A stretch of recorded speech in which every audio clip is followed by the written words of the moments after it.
Welcome, everyone. I'm Kerry Colanisi, the director of the Penn Program on Regulation. It's delightful to see familiar faces here and to welcome everyone to our first workshop of the spring semester in our year-long series on artificial intelligence and climate change, which is an effort to bring together and think about two of the most consequential developments of our time, artificial intelligence and climate change. And we're also doing so while bringing together students and faculty and staff and fellows from across the university. Our RSVP list, for example, has folks here from 8 different schools at Penn, and I'm really excited about that interdisciplinary mix that we have. We have 2 more workshops coming up later this spring, and announcements about those will be sent to all of you who registered and will be listed on our Penn Program on Regulation website. The series here is made possible in part by the support of the Environmental Innovations Initiative at the Provost Office. I'm happy to thank them. Also happy to thank our various co-sponsors, the Kleinman Center for Energy Policy, which has been so gracious to host us here today. We're really appreciative of being able to be in this wonderful space. We're also pleased to co-sponsor with the Center for Technology and Innovation and Competition, the Warren Center for Network and Data Sciences, and the Wharton Climate Center. Before introducing our featured speaker, just a couple of housekeeping items. Today's workshop is being recorded, and the recording will be posted to the YouTube channel of the Penn Program on Regulation. Also, after the presentation by Professor Sunstein, we look forward to hearing from you with your questions and comments during the Q&A portion, which I will help coordinate. Please just raise your hand. I'll call on you, and then we have people who will bring a microphone to you so that we can make sure you're heard by everyone. Now, to lead off our spring semester workshop series, and there's so many different reasons why I'm so excited about our featured speaker. Not only is he the leading legal scholar of our time, but he's someone who is distinctively equipped to think about this intersection between artificial intelligence and climate change. He's written for many, many years about environmental regulatory issues and climate change. And he's also been working on issues related to artificial intelligence. And today he's going to be bringing these together and thinking about how AI tools might be used to help structure individual decision-making in ways that can help combat climate change. He is someone who it can, I think, genuinely be said needs no introduction, but I will nevertheless offer a brief one. He is the Robert Walmsley University Professor at Harvard, the founder and director of the program on behavioral economics and public policy at the Harvard Law School, an internationally renowned scholar of constitutional law, administrative law, public policy, behavioral economics. He received the Holberg Prize in 2018 from the government of Norway, which is sometimes described as the equivalent of the Nobel Prize for Law and the Humanities. And he has a distinguished record of public service, among many other important positions throughout his career. Outside of academia and in government, he served from 2009 to 2012 as the administrator of the White House Office of Information and Regulatory Affairs. He is someone who has authored more books than most academics have published articles, some of the most recent being How to Interpret the Constitution, and some of the most popular being Nudge: Improving Decisions About Health, Wealth, and Happiness with Richard Thaler. Gives me really a distinct honor and pleasure to introduce Cass Sunstein to you today. Please join me in welcoming him. Well, it is a complete thrill to be here. I'm trying to take in the room. I see you in the back. I hope you're comfortable standing there. Is that okay? You're leaning a little bit against. That gives you a little comfort, I hope. And this side of the room. I'm thrilled to be here, and there's actually empirical evidence that's relevant to my topic. As soon as I landed, I sent a note to my wife saying that I was thrilled to be here, and she responded, "Great, have a nice day." And I thought, is she a bot? Has my wife become a bot? That's not normal to say, "Have a nice day." So I responded immediately, "Samantha, are you a bot?" And she responded, "LOL." And I don't know what kind of evidence that is. Would a bot be quick enough to say LOL? Yes. Okay. So we have a mystery which is not unrelated to our topic. The climate problem. Let's notice preliminarily, shall we, that it has more than 17 sources. So the foundations of extreme heat, of flooding, of drought, of wildfire et al. Are multiple. That our policy options are also numerous, that we could have a carbon tax, we could have ramped up energy efficiency requirements, we could have fuel economy requirements on steroids, we could have, and we do have, subsidies. There are economic barriers to some of the policies, including expense, either for consumers or for shareholders. We won't use the terrible word stakeholders. Shouldn't we abolish the word stakeholders? Has any of you used the word stakeholder? What does that even mean? I think it means person. So we can say person. Persons face economic barriers. Political barriers include interest group pressures and also reasonable disagreement. Let's put reasonable disagreement in bold letters and cry it from the rafters. Disagreements about what to do about climate change span a reasonable range. And there are behavioral barriers, including lack of information. What should I do to deal with greenhouse gas emissions or to improve resilience? Inertia and habits are really important. Here's a psychological issue.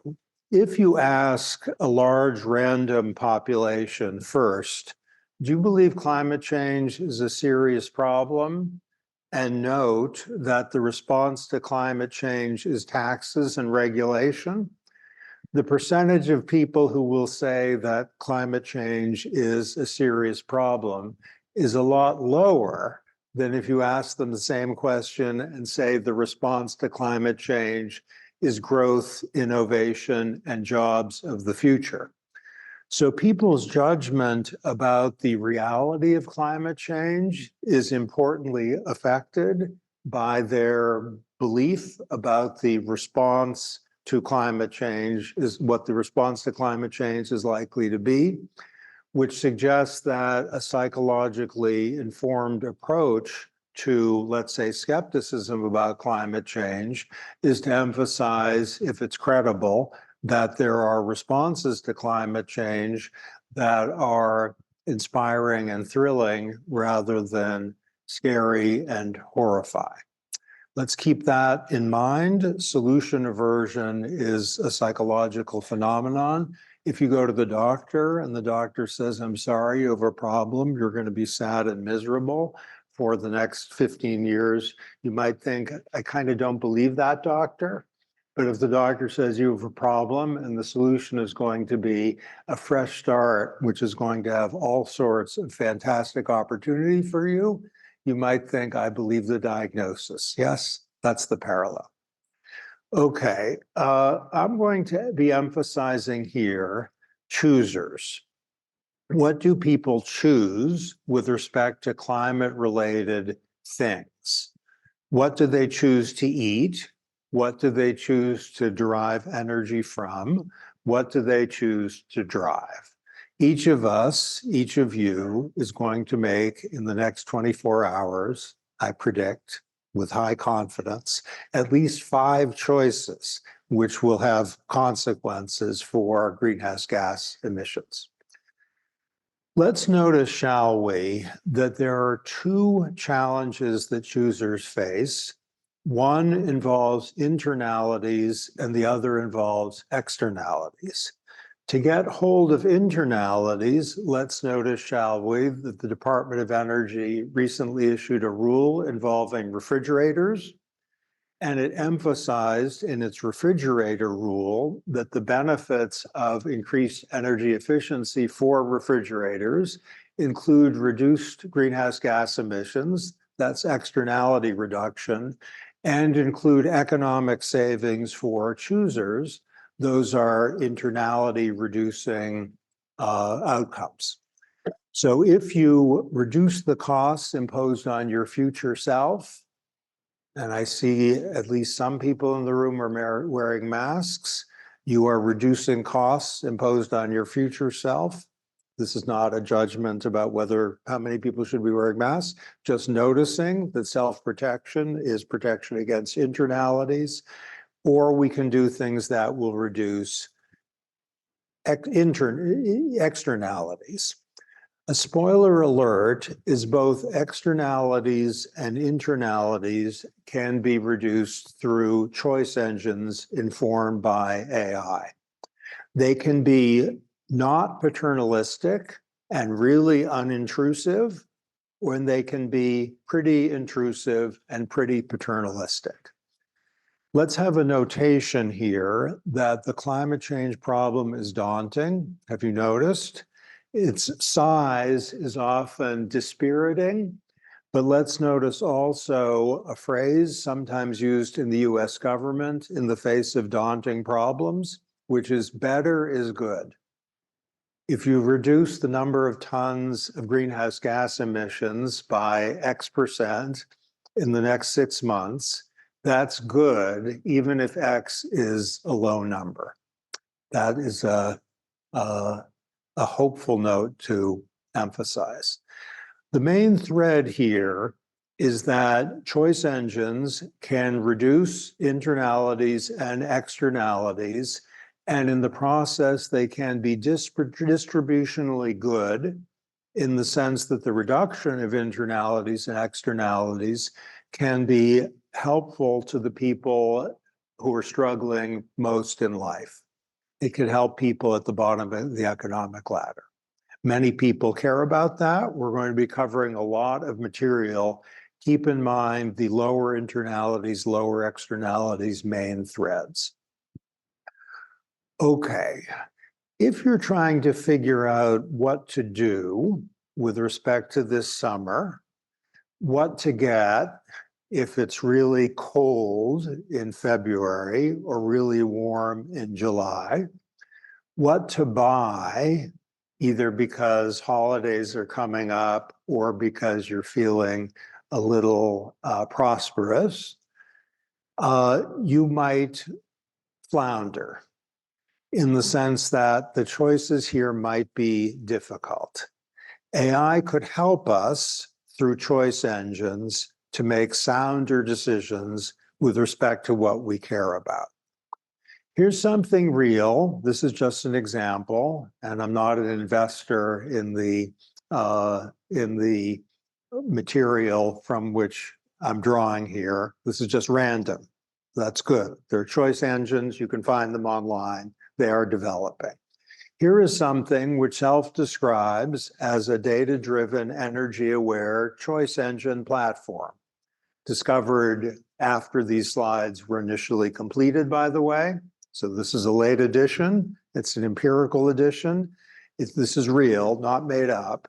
an online consumer decision support system, which uses technology, including, I'm confident, AI, to try to give people clarity about the costs of energy-related choices.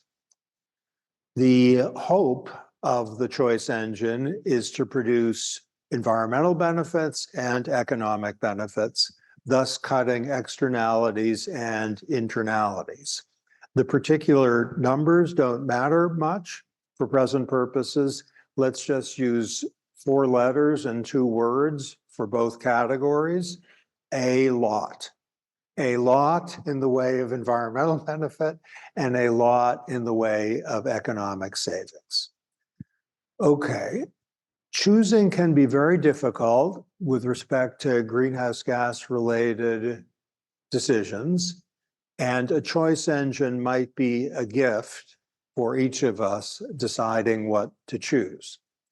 If we care about externalities, choosing is also difficult, and a choice engine might provide a social gift for all of us if we care about externality reduction by showing us exactly how to do that. Okay, this is a picture from about a decade ago from right outside the Oval Office. And either in that conversation or in a conversation which was temporally adjacent to it, the 2 people there were discussing the social cost of carbon, which is the economic value assigned to a ton of carbon emissions. Is this a familiar term, the social cost of carbon? Take it as the number meant to reflect the damage done by a ton of carbon emissions. It's right now in the vicinity of $200, according to many experts, including those at the Environmental Protection Agency. That's the global rather than the domestic number. And it's a reminder that better is good, because if everyone in Philadelphia reduces their emissions by X number of tons in 2024, the monetary equivalent of that is going to be very high unless X is vanishingly small. Okay, for either internalities and externalities, there are 4 problems. First, if each of us is deciding, let's say, what to eat and what to buy, it would be miraculous if each of us has adequate information about the environmental consequences of those choices. So at the University of Chicago, where I taught for a number of years, what I've said with respect to this slide so far is not fighting words, it's just standard stuff, a lack of information on the part of choosers. It's also the case that human beings are on average unrealistically optimistic, that 90% of drivers in some studies believe that they're better than the average driver, that 94% of university professors in a study believe that they're better than the average university professor, that 100% of people approximately believe that their sense of humor is better than the average sense of humor. That's because they know what's funny. Optimistic bias can lead to mistakes with respect to environmentally relevant choices. It can produce a form of motivated reasoning by which people believe that their own decisions will have no effect or will have a good effect. Inertia means that the status quo has a kind of halo associated with it, even a magnetic quality. And to change from one stream of decisions to another is often unwelcome, if only because it requires people to exert cognitive effort. And if inertia is in play, the problem of climate change will be formidable, if only for that reason. To switch from X to Y is something the human mind might not like very much. By the way, status quo bias is a famous behavioral phenomenon of relevance to internalities and externalities. a nominee for the most instructive paper that no one's ever heard of is from a while ago, approximately 10 years ago, about status quo label bias. And the basic finding is if you say in Philadelphia, the policy is, for example, that people can't park on certain streets near the university, and then you ask a random population, should parking be opened up? People will say no, shouldn't. That would be the majority view. Or if you say in random streets near the university in Philadelphia, people can park. Should that be changed so that the parking spaces are reserved for bicyclists or walkers or something? People say no, it should be the same. Shouldn't open up space for bicyclists, just let people park. So what is labeled as the status quo has strong appeal. And that is a powerful deterrent to policy change. Why the status quo label has a halo associated with it is not known so well. It might be that there's an informational signal given by the existing policy, which people hear pretty loud and clear and will be reluctant to ignore in the face of a proposed change. Okay, should we do a little experiment in this room? Thanks to the organizers and Professor Troglianese, all of your brains have been attached to a monitor. We've done this through AI. I'm so sorry, we're not being really invasive. Okay, that's not true. Your brains aren't attached to a monitor, but let's imagine. I want you to think of yourself on a beach tomorrow, your favorite beach. Will you please? Okay, we do have the brain monitors, and two of you aren't thinking about a beach. You're thinking like about schoolwork or something. Think about the beach, all of you. Okay, here's what just happened. A part of your brain that lights up when people think about themselves just lit up. Let's call it the narcissistic part of the brain. When you thought of yourself on a beach tomorrow, that part of the brain lit up. That's what happens. Now let's do it again, but think of yourself on a beach, not tomorrow, but a year and a day from today, 2025. Think of yourself on a beach, your favorite beach. Now I'll tell you what just happened. For some of you, the part of the brain that lit up when you thought about yourself tomorrow on the beach lit up again. For a lot of you, it didn't. For a lot of you, thinking of yourself on a beach a year and a day from now is thinking of someone who is, in terms of your brain, a stranger, neurologically a stranger. Now, here's the trick. Those of you for whom that part of the brain did not light up are more likely to show present bias. You want $10 today, not $20 in a week.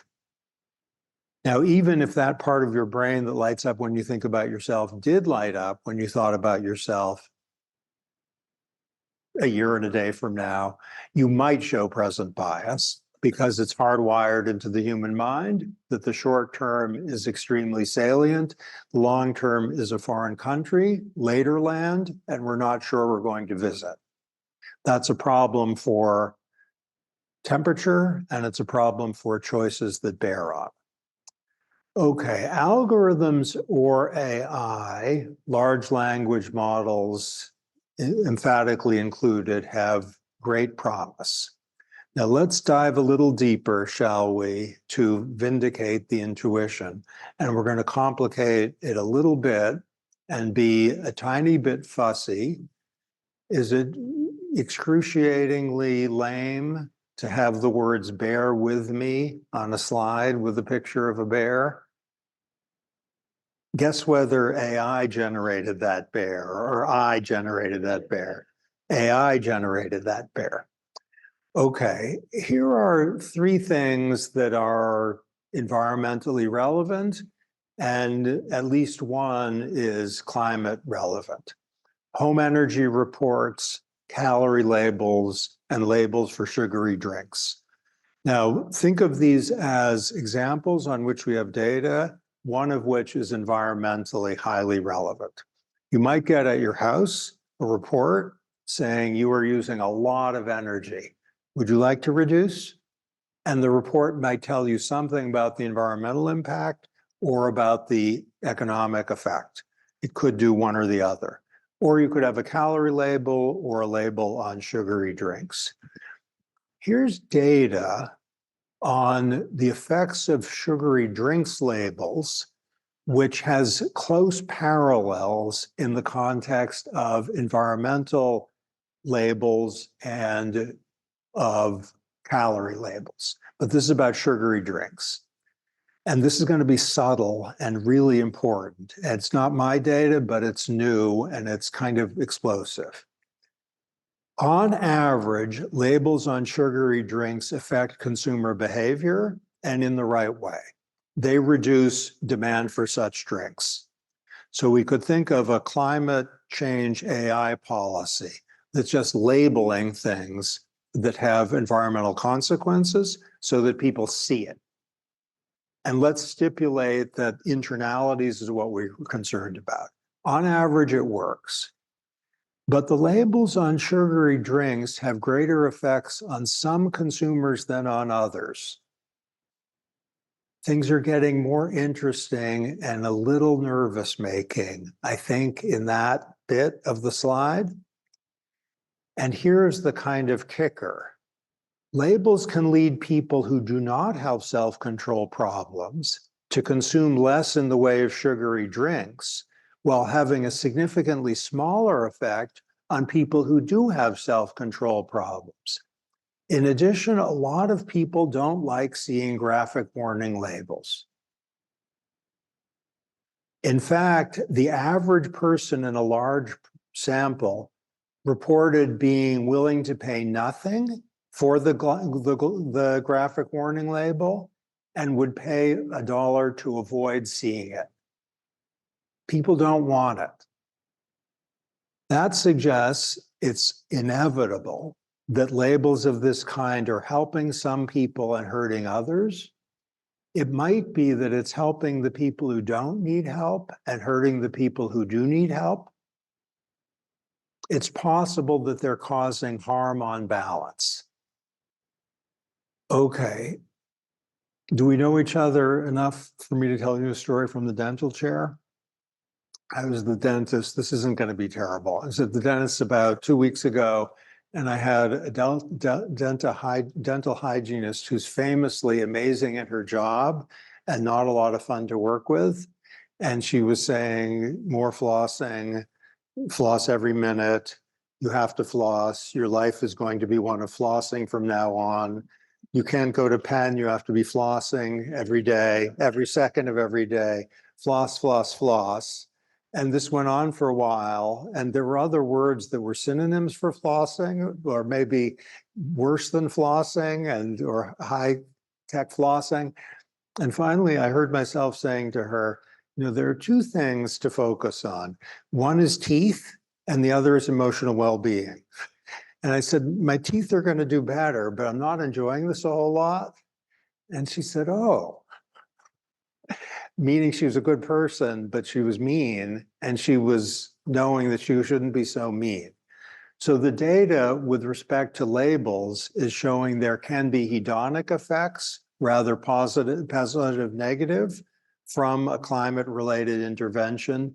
They can have different effects on different populations, and the average treatment effect doesn't tell us what we need to know. It doesn't tell us the welfare effects. You can have a positive attribution of positive average treatment effect while having a negative welfare effect. And that bears on design. Okay, let's have an analogy to climate change choice engines involving retirement. I promise we're going to get to climate change directly into a hurry. For retirement savings, people all around our country need choice engines that help them make the right decisions. Some of them might be mischievous or random or coarse or clueless. Some of them might show behavioral biases of their own. People might be automatically enrolled in plans with high fees. They might be automatically enrolled in plans that aren't diversified. They might be automatically enrolled in dominated plans, but current practice is a lot better than that. And I'm going to draw on this. Okay, climate change. This is an opportunity, a big one and a golden one, and it has a degree of urgency, given the fact that people are making climate-related choices all over the world that are environmentally damaging and causing economic harm, including for people who can't bear the relevant economic harm very well. In India, the Prime Minister has launched a life initiative which is designed to encourage environmentally better choices, with particular emphasis on climate change. This is abstract, this slide. It refers to several policies. It's a work in progress. And the question is, how might AI help? Imagine, if you would, a choice engine focused on internalities that asks people, everyone in this room, what do you like most in cars? And it might show you the full range of economic costs, including the costs of operating a vehicle over time. If that's so, choice engines might have a paternalistic feature. They might suggest that the RAV4 hybrid is best for you. I'm looking at one of you. That's the best one for you. Whereas for you, the Tesla is better, even if the RAV4 hybrid might not be the one that would come top to mind, and the Tesla might seem off-putting. The choice engine would try to overcome lack of information, optimistic bias, present bias, and inertia on the part of people who use them. If we have an internally focused, climate-sensitive choice engine, it might preserve freedom of choice in the sense that it is deferential to the diversity of individual tastes, including values that are pro-environmental, if and only if you have them. Got it? A choice engine could say, do you want to reduce your emissions? And it could do that as a prompt designed to trigger conscience, or it could do it in a more neutral way, just designed to elicit values. This could be done for motor vehicles, energy providers, and appliances. And notwithstanding the earlier slide, which is a real site that uses choice engines, we are in very early days with respect to this possible future. Insofar as we're dealing with internalities, it might be right to focus on libertarian paternalism via AI, meaning choice preserving, but paternalistic. The Tesla for you, it might be suggested, given what you care about. But you would ultimately have freedom of choice. Bubbin, Pildes, and Conley are quick references to professors who think that choice-preserving paternalism is not what the doctor ordered in cases in which people show a propensity to err, suggesting, and let's just put this as a placeholder, that a more aggressive choice engine might be a good idea, even if all we're concerned about is internalities and not externalities. Is this clear? If you think that people's choices with respect to refrigerators are a little like people's choices with respect to, let's say, retirement plans, you might think a mandate is justified because it's so informationally demanding and likely susceptible to behavioral biases. Okay, externalities. This is a thrilling, unexplored frontier. A choice engine could take externalities on board by using, for example, the social cost of carbon to inform choices. A choice engine might say that a ton of carbon emissions is $200, And here's good, better, and best for you with respect to refrigerators or clothes washers or clothes dryers or motor vehicles, given that cost. Is this easy to visualize? Maybe one of you has the technical capacity to design it. So people are deciding what car to buy. And then we have a choice engine that shows you all the internality information, and it might just slap on the externality information too, and ask you what do you want to do given that. A choice engine that includes the externality might do that by default. That's your choice engine. Or it might do so if and only if choosers ask. And if this seems a little exotic, I'm thinking that Prince Harry has founded a website called Travelocity, which is a lower tech version of exactly this with respect to travel generally and focused on climate change in particular, partnering with some of the largest travel companies to do something like what's just being described. But last I looked, it doesn't involve AI. It involves something so 2022. Okay, we could imagine varying levels of freedom of choice. We could compare a choice engine that is aggressive with respect to externalities that could complement or be a substitute for a corrective tax or a subsidy. So we could imagine a subsidy like in the Inflation Reduction Act. We could imagine a carbon tax, and we could complement these with choice engines. Okay, a choice engine could be really simple. It could be offering a little information and a few options to consumers, or it could be a tell me everything choice engine living up to its name. And consumers might be asked, what kind of choice engine do you want? It might be that for a certain population by default, it would be keep it simple. And then you could ask, I want tell me everything, or it could be just the opposite. Okay, these are points about mass regulation. Emphasize, as we should, that some consumers would benefit a lot from buying electric cars, some not so much. Some people have a keen taste for electric cars, some not. Choice engine should allow people to identify cars that have their preferred mix. Choice engines could help people to reduce externalities if that's what they want to do. Okay. There's a signal given by consumer choices. If you're driving an electric car in some parts of this country, you get the equivalent of a reputational subsidy. People think, hooray for you. There are parts of the country where if you're driving an electric car, people think, what's wrong with you? That environmentally relevant choices are either taxed or subsidized by the relevant social meaning. Have you noticed I'm not wearing a tie right now?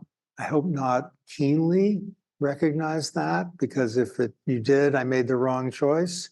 The judgment was that not wearing a tie was not a signal of anything in particular post-COVID, but there was a time when not wearing a tie was a signal. Climate-related choices have a meaning, and a choice engine might help to change the meaning and eventually to create cascade effects in the environmentally preferred direction. Okay, here are some risks. First, those who design choice engines might be self-interested or malevolent. They might exploit behavioral biases, and AI and algorithms are threatening to do exactly that in a way that signals the potential presence of manipulation. There's some data suggesting that large language models do not only hallucinate, but also replicate behavioral biases that human beings show for reasons that are mysterious.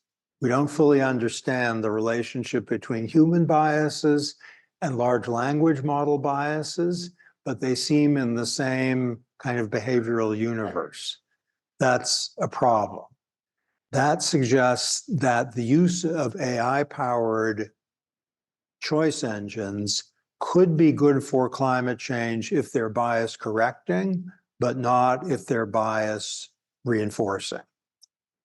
A second category of risk is if a choice engine is coarse and so replicates the problem of mass interventions.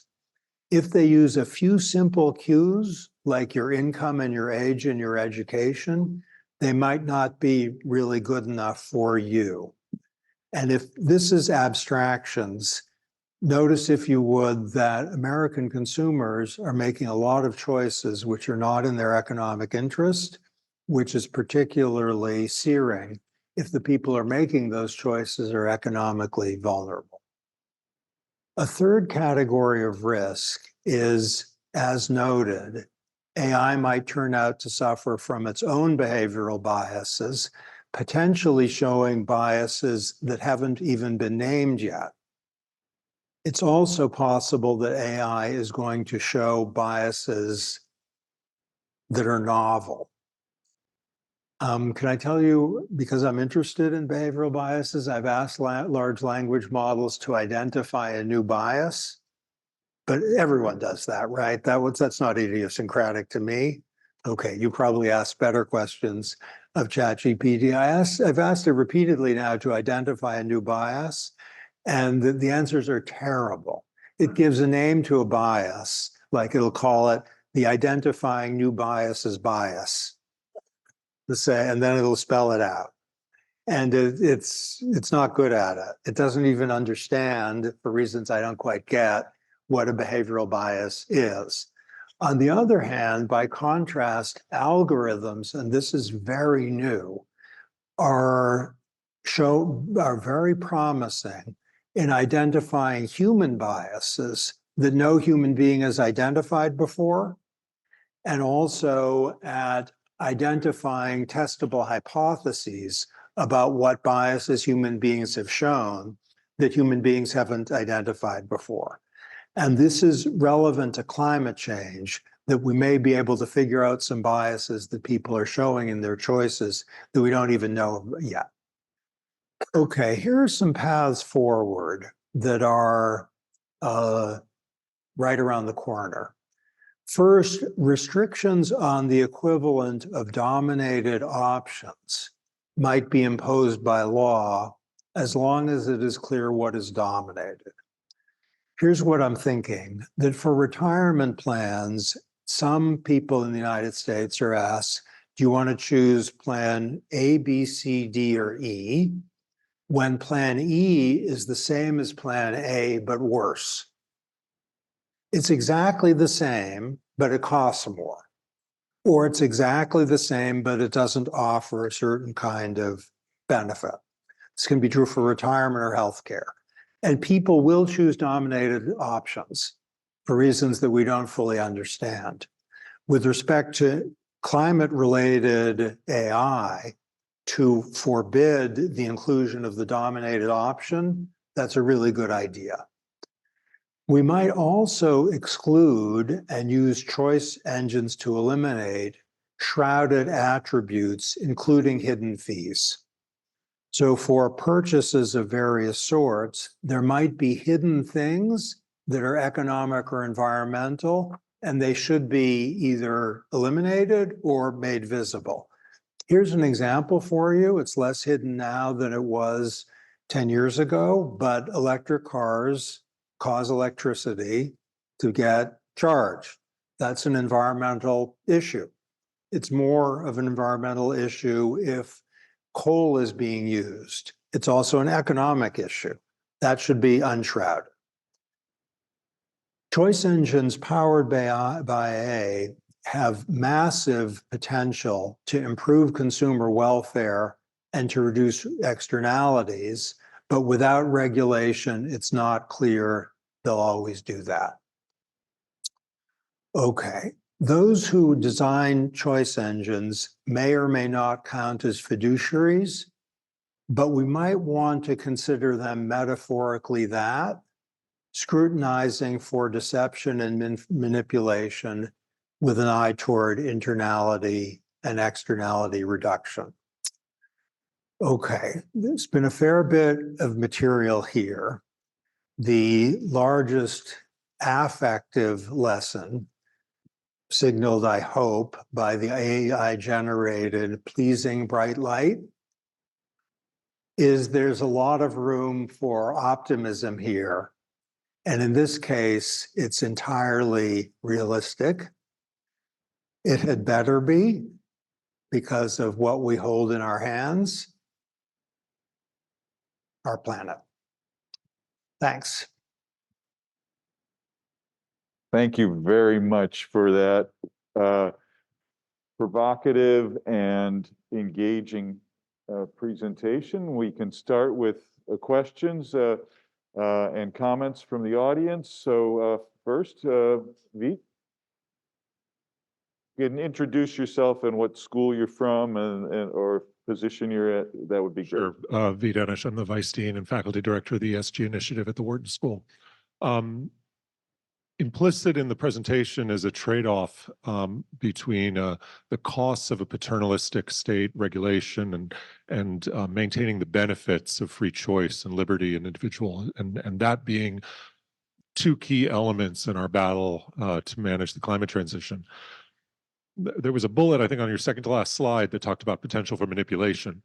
And I think it's important to acknowledge the role of oil companies, the American Petroleum Institute, and their potential to use AI to seed misinformation to people using social media algorithms.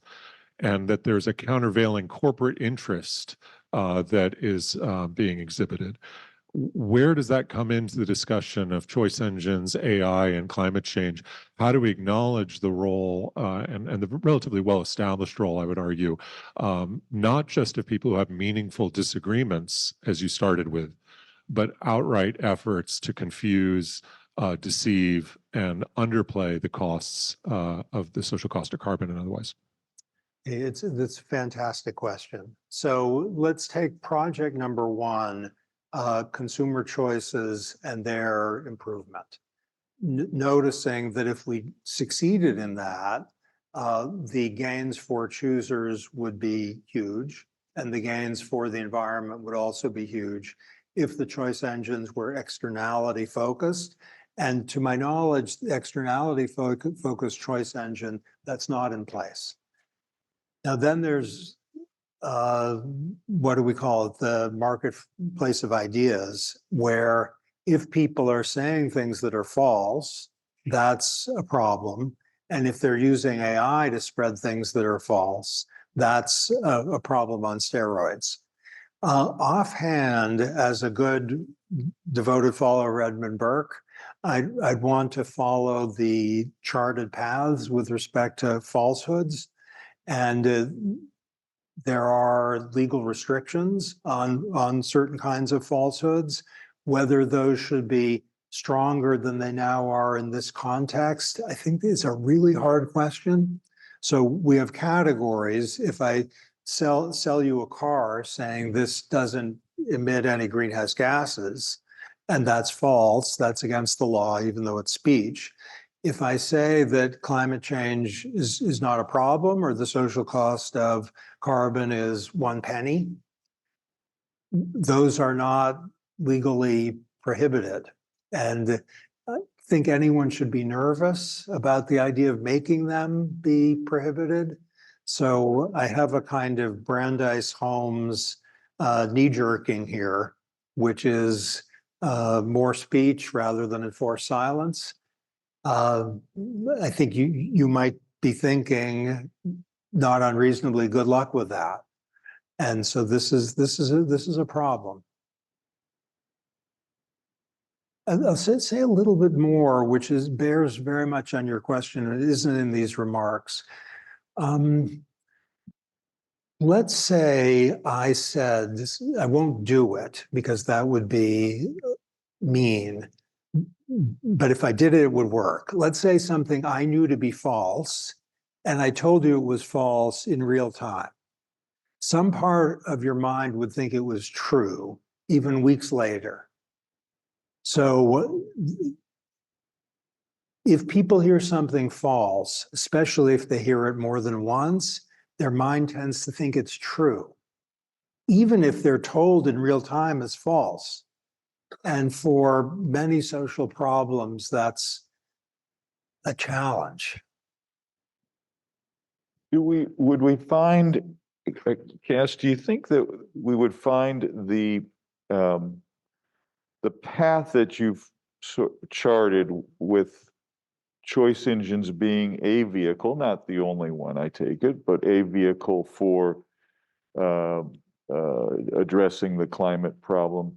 Does it get, would these choice engines be nimble enough to reflect changes either in people's own preferences or in changes in social norms or the like? I mean, I think to the large language models that we have today, ChatGPT, that's sort of only current up to a certain a period of time, for example, and making forecasts based upon what is out there now in terms of the language and the like.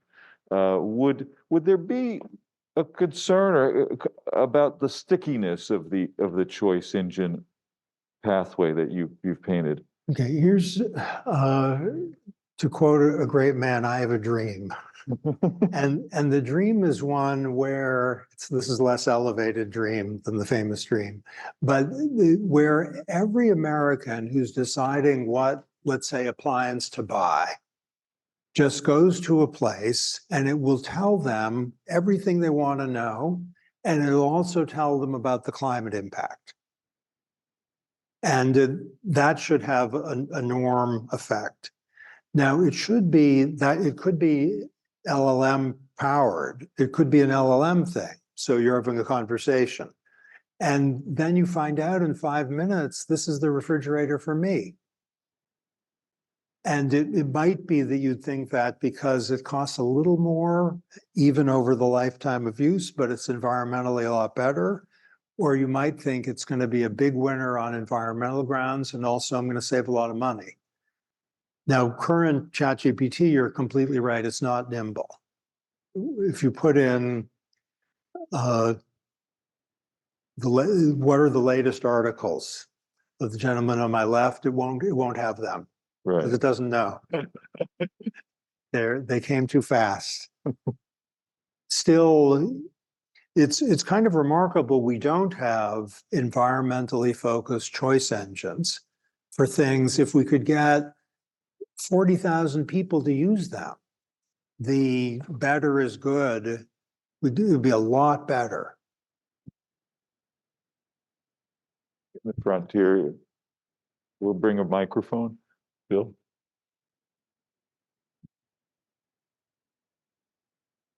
Go ahead. So I'm hoping that you know about Dr. Ann Christian Duhane's book, Minding the Climate. I'm sorry to dash your hope. She's a neurologist, and so the first part of the book is just how the brain works and why messaging climate change doesn't work in terms of our animal response system. We have a brain that was built, 20,000 years ago. And, since this isn't an immediate threat, it's a threat, as you said, a year and a day or some, even though it is obviously upon us in many ways right now, but our ability to sort of respond to it appropriately is not in the DNA of our brain. So the choice engine hopefully can help override. That's somewhat to do with your biases, but also, what it says is that people don't respond well when they get the actual facts because the fear, the hide, those responses tend to override an intelligent response that says, oh, I get it.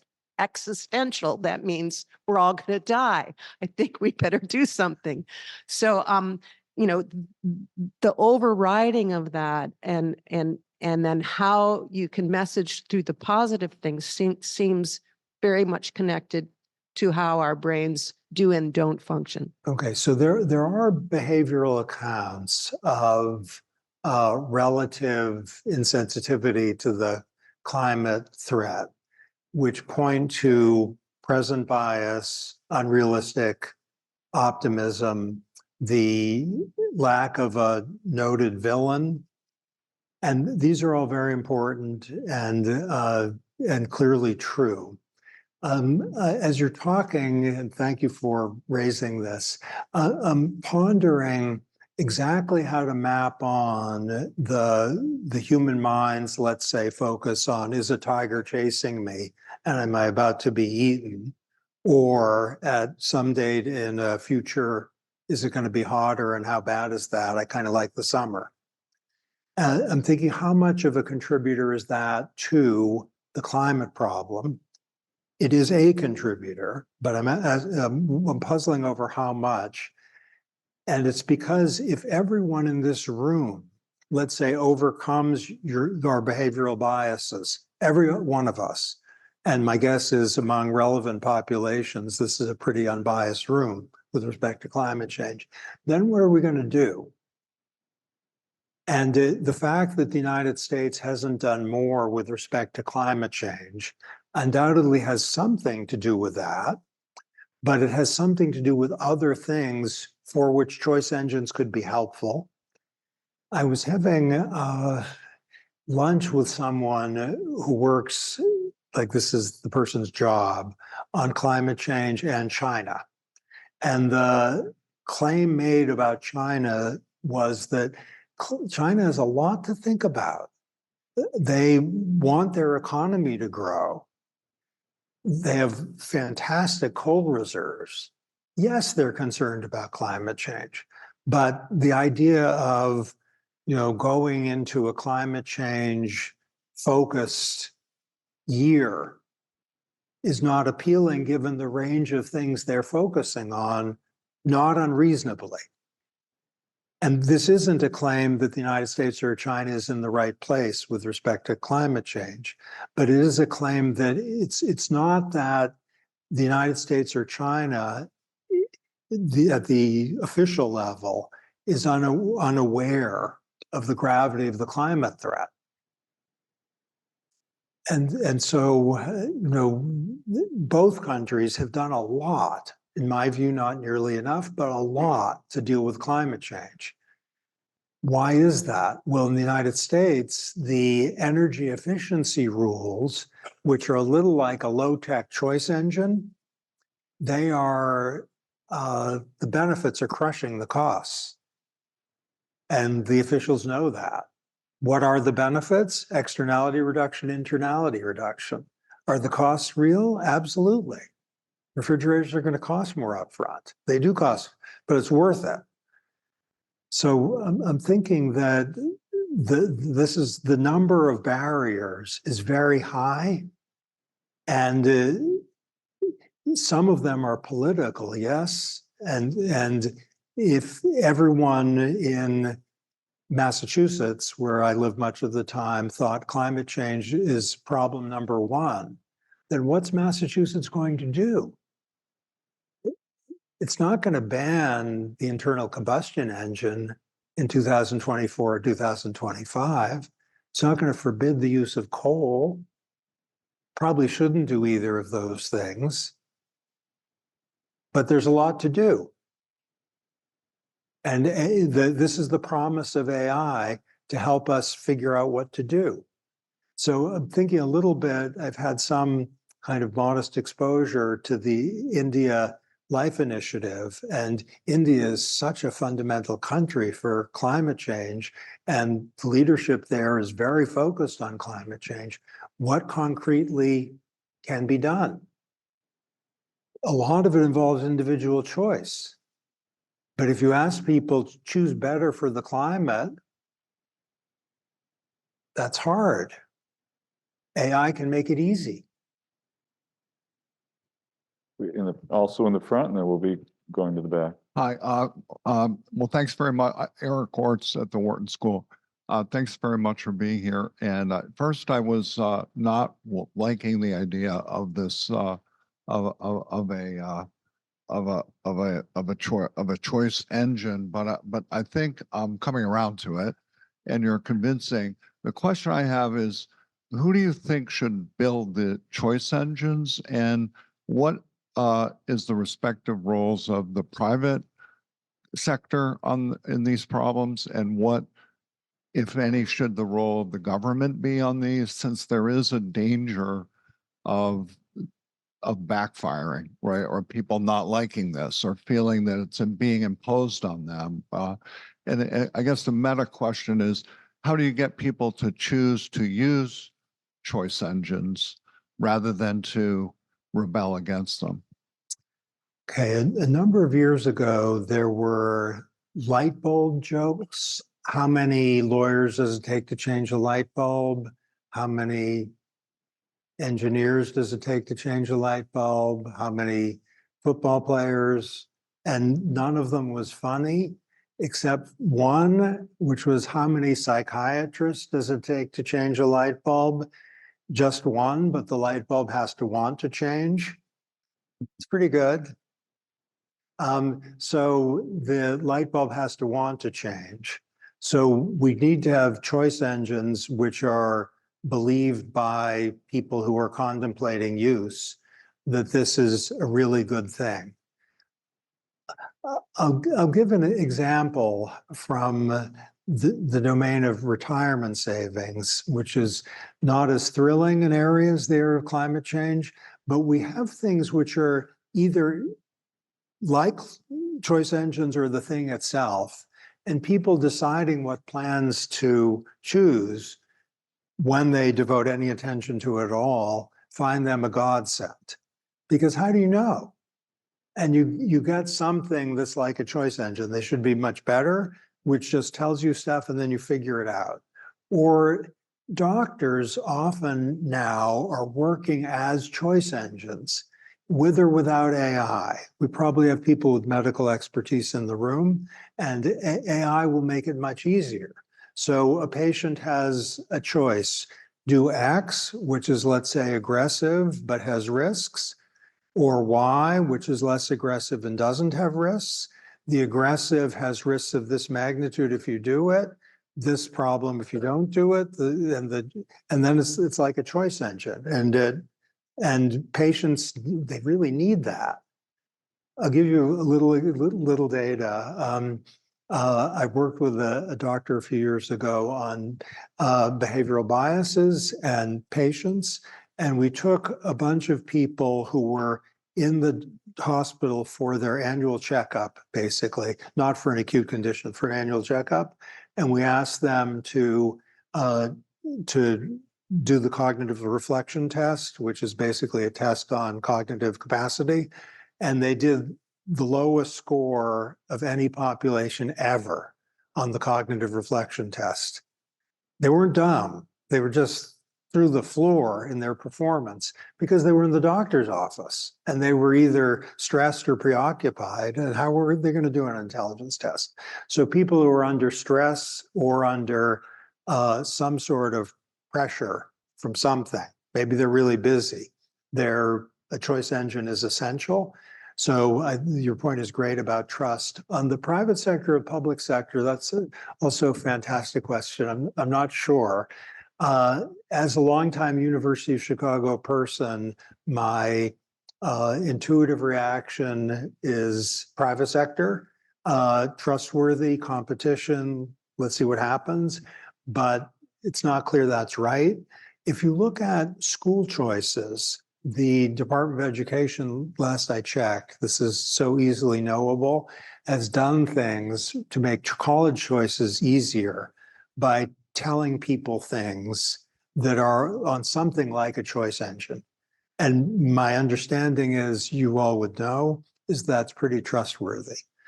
I'm confident Penn and Wharton beat everybody on every dimension. Are you starting to trust it better? At least Penn and Wharton are either at the top or very close to the top. And that's, reflective of the database nature of the relevant choice engine for education. So for government to do it is really interesting. There is something called the greenhouse gas inventory. This is pre-current, at least AI.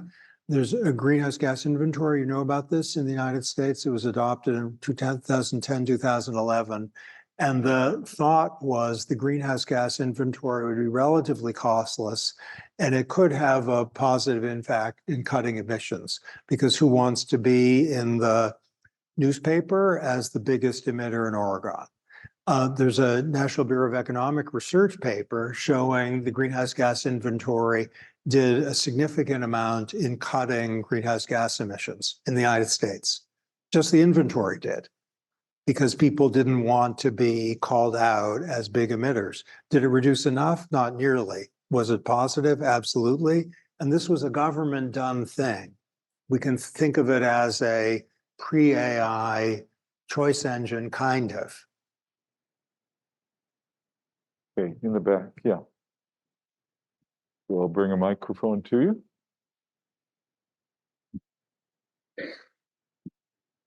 Hello, I'm Bruno, an undergraduate student at the Wharton School. I'm a big fan. And in a similar vein in response to the previous question in terms of the backfire effect, there is a significant portion of the world's population that doesn't even believe in the climate problem. And also in terms of AI, there's fierce advocates for AI, and then there's also a proportion of the population that is afraid of the next age of Ultron.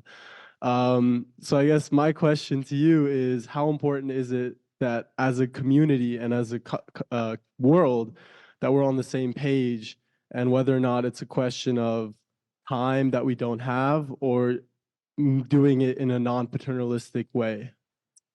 Okay, that's great. There are two things. Reduction of greenhouse gas emissions and increased resilience and adaptation. In my various roles and travels, I've learned that reducing greenhouse gas emissions is polarizing.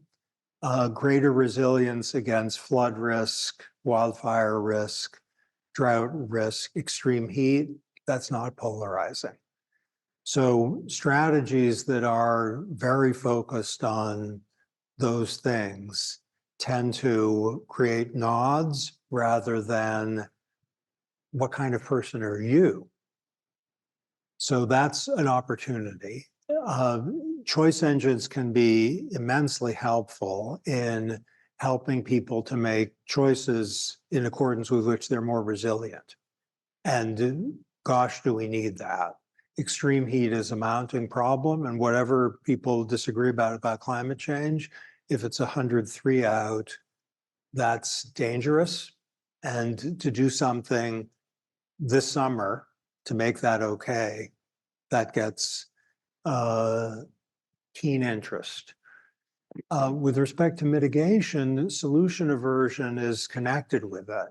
If you think that the consequence of mitigation is a carbon tax or regulatory aggression, you might think, I don't worry about climate change that much.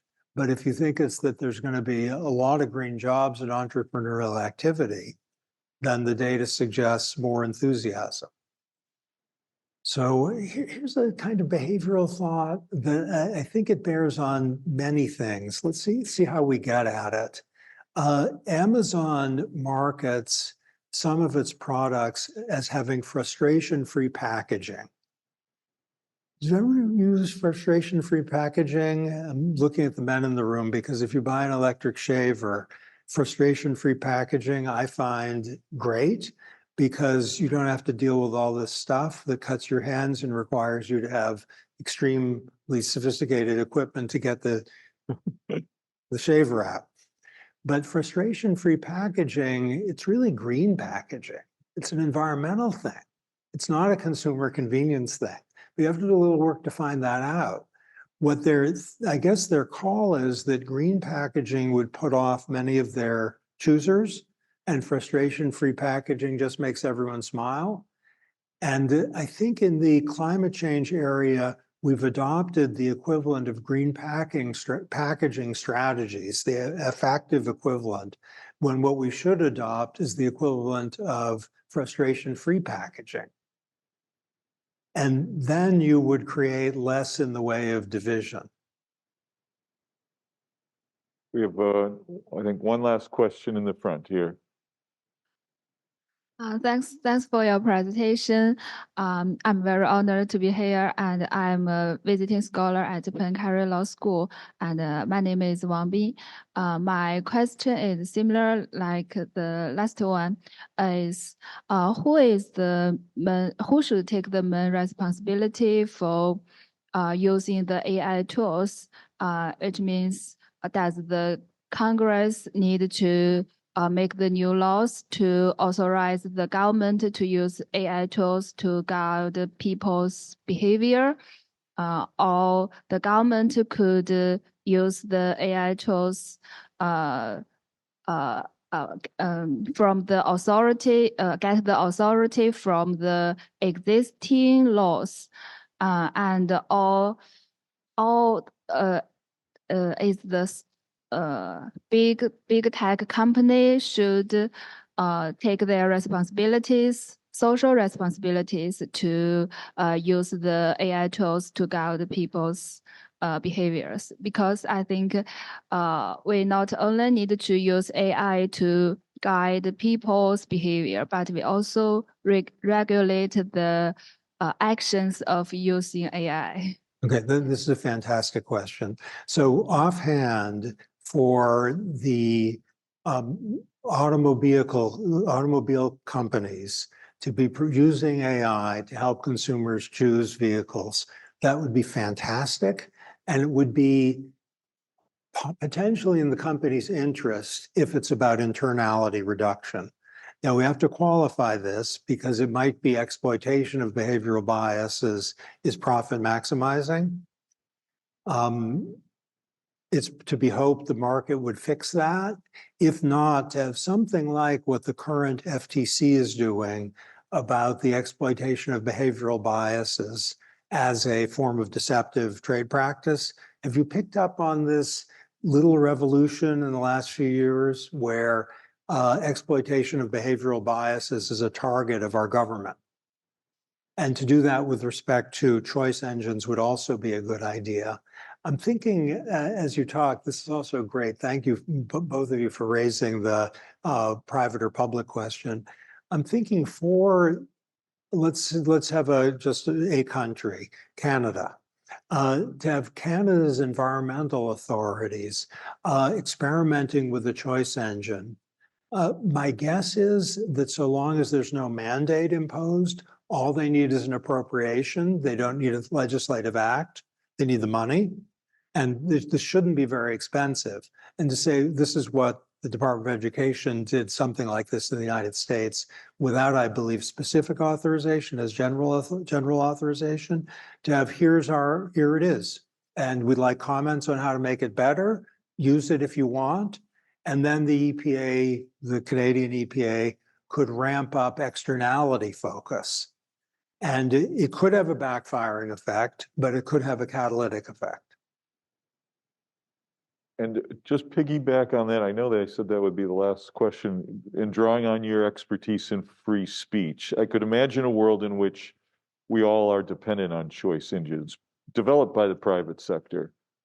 It then becomes pretty tempting for government, doesn't it, to say, well, everybody out there has these choice engines in their pockets.